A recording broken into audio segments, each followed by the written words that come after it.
Hello and welcome to Being Prodigy. Now put on your headphones and start learning. To get special study material, just contact us through the link in the description. Society. People in the society need many goods and services in their everyday life, including food, clothing, shelter, transport facilities like roads and railways, postal services, and various other services like that of teachers and doctors. In fact, the list of goods and services that any individual needs is so large that no individual in society, to begin with, has all the things she needs. Every individual has some amount of only a few of the goods and services that she would like to use. A family farm may own a plot of land, some grains, farming implements, maybe a pair of bullocks, and also the labor services of the family members. A weaver may have some yarn, some cotton, and other instruments required for weaving cloth. The teacher in the local school has the skills required to impart education to the students. Some others in society may not have any resource excepting their own labor services. Each of these decision-making units can produce some goods or services by using the resources that it has and use part of the produce to obtain the many other goods and services which it needs. For example, the family farm can produce corn, use part of the produce for consumption purposes, and procure clothing, housing, and various services in exchange for the rest of the produce. Similarly, the weaver can get the goods and services that she wants in exchange for the cloth she produces in her yarn. The teacher can earn some money by teaching students in the school and use the money for obtaining the goods and services that she wants. The laborer also can try to fulfill her needs by using whatever money she can earn by working for someone else. Each individual can thus use her resources to fulfill her needs. It goes without saying that no individual has unlimited resources compared to her needs. The amount of corn that the family farm can produce is limited by the amount of resources it has, and hence, the amount of different goods and services that it can procure in exchange of corn is also limited. As a result, the family is forced to make a choice between the different goods and services that are available. It can have more of a good or service only by giving up some amounts of other goods or services.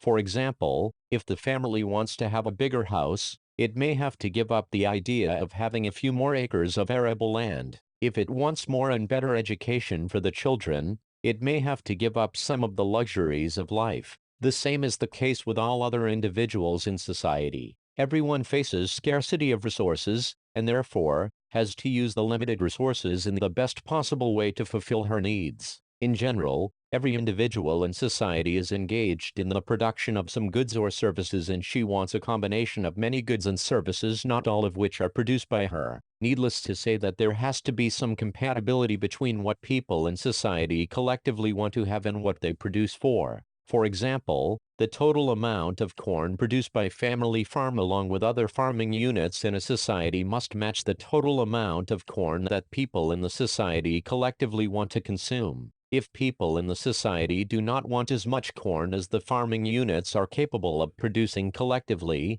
a part of the resources of these units could have been used in the production of some other good or services which is in high demand. On the other hand, if people in the society want more corn compared to what the farming units are producing collectively, the resources used in the production of some other goods and services may be reallocated to the production of corn. Similar is the case with all other goods or services. Just as the resources of an individual are scarce, the resources of the society are also scarce in comparison to what the people in the society might collectively want to have. The scarce resources of the society have to be allocated properly in the production of different goods and services in keeping with the likes and dislikes of the people of the society. Any allocation of resources of the society would result in the production of a particular combination of different goods and services. The goods and services thus produced will have to be distributed among the individuals of the society.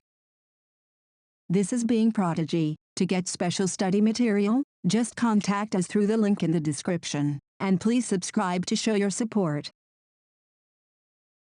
The allocation of the limited resources and the distribution of the final mix of goods and services are two of the basic economic problems faced by the society. In reality, any economy is much more complex compared to the society discussed above. In the light of what we have learned about the society, let us now discuss the fundamental concerns of the discipline of economics, some of which we shall study throughout this book. Central problems of an economy: production, exchange and consumption of goods and services are among the basic economic activities of life. In the course of these basic economic activities, every society has to face scarcity of resources, and it is the scarcity of resources that gives rise to the problem of choice. The scarce resources of an economy have competing usages. In other words, every society has to decide on how to use its scarce resources. The problems of an economy are very often summarized as follows: what is produced and in what quantities? Every society must decide on how much of each of the many possible goods and services it will produce, whether to produce more of food,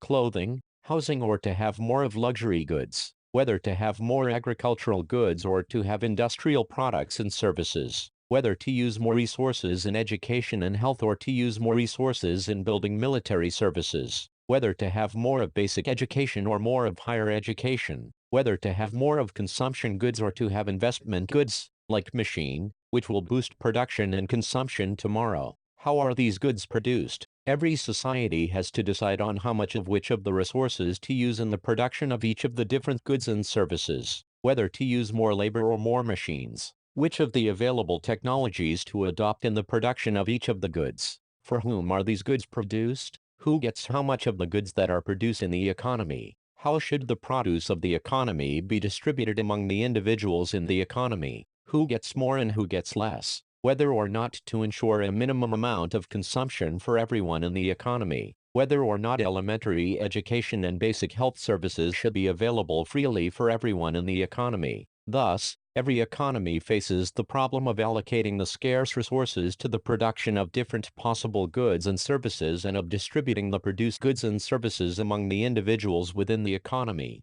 The allocation of scarce resources and the distribution of the final goods and services are the central problems of any economy. Organization of economic activities: basic problems can be solved either by the free interaction of the individuals pursuing their own objectives, as is done in the market, or in a planned manner by some central authority like the government. The centrally planned economy: in a centrally planned economy, the government or the central authority plans all the important activities in the economy. All important decisions regarding production, exchange and consumption of goods and services are made by the government. The central authority may try to achieve a particular allocation of resources and a consequent distribution of the final combination of goods and services which is thought to be desirable for society as a whole. For example, if it is found that a good or service which is very important for the prosperity and well-being of the economy as a whole, for example education or health service, is not produced in adequate amount by the individuals on their own.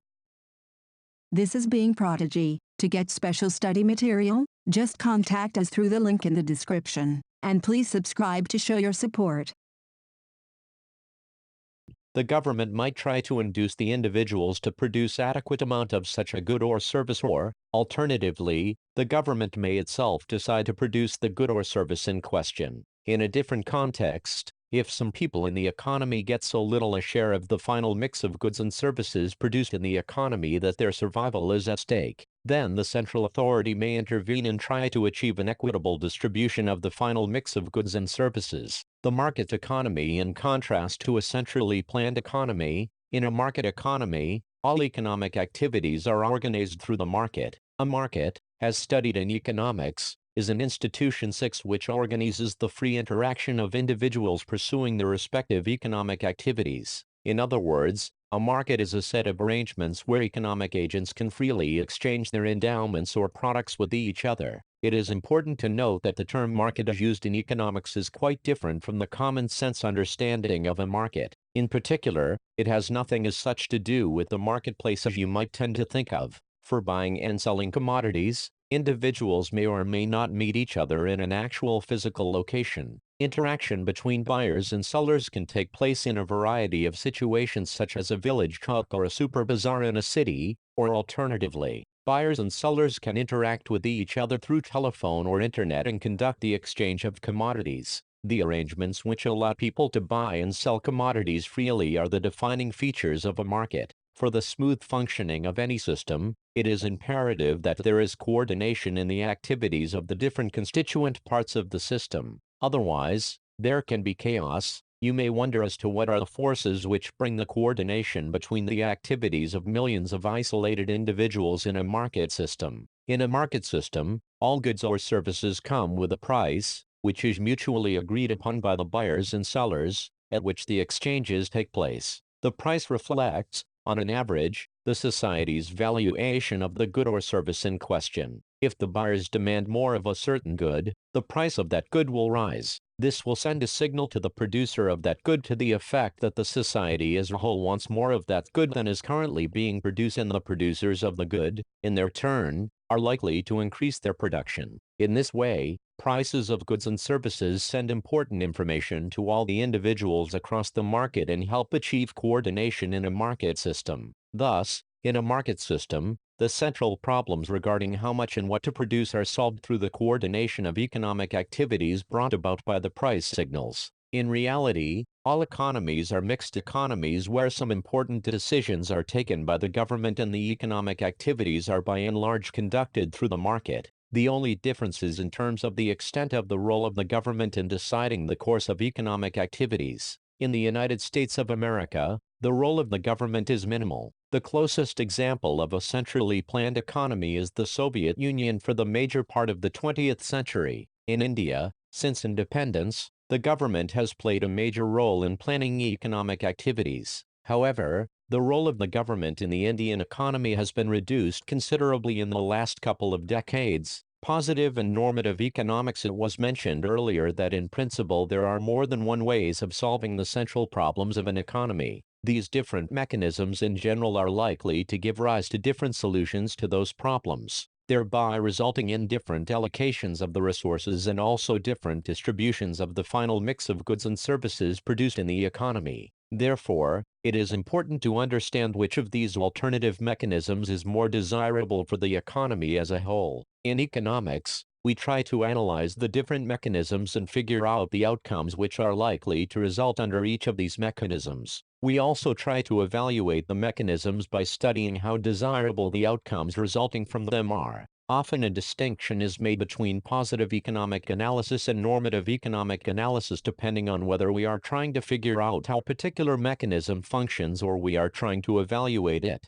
In positive economic analysis, we study how the different mechanisms function, and in normative economics, we try to understand whether these mechanisms are desirable or not. However, this distinction between positive and normative economic analysis is not a very sharp one. The positive and the normative issues involved in the study of the central economic problems are very closely related to each other, and a proper understanding of one is not possible in isolation to the other. Microeconomics and macroeconomics. Traditionally, the subject matter of economics has been studied under two broad branches, microeconomics and macroeconomics. In microeconomics, we study the behavior of individual economic agents in the markets for different goods and services and try to figure out how prices and quantities of goods and services are determined through the interaction of individuals in these markets. In macroeconomics, on the other hand, we try to get an understanding of the economy as a whole by focusing our attention on aggregate measures such as total output,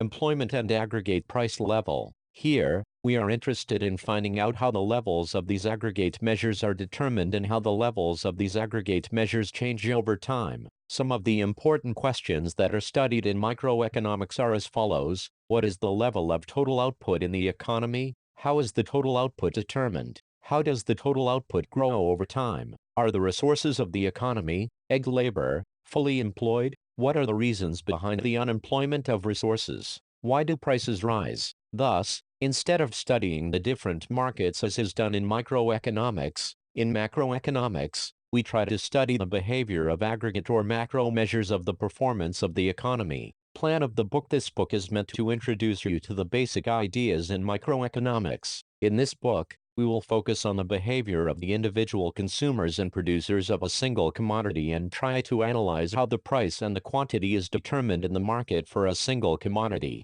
In Chapter 2, we shall study the consumer's behavior. Chapter 3 deals with basic ideas of production and cost. In Chapter 4, we study the producer's behavior. In Chapter 5, we shall study how price and quantity is determined in a perfectly competitive market for a commodity. Chapter 6 studies some other forms of market. This is Being Prodigy. To get special study material, just contact us through the link in the description. And please subscribe to show your support. Thank you and happy learning.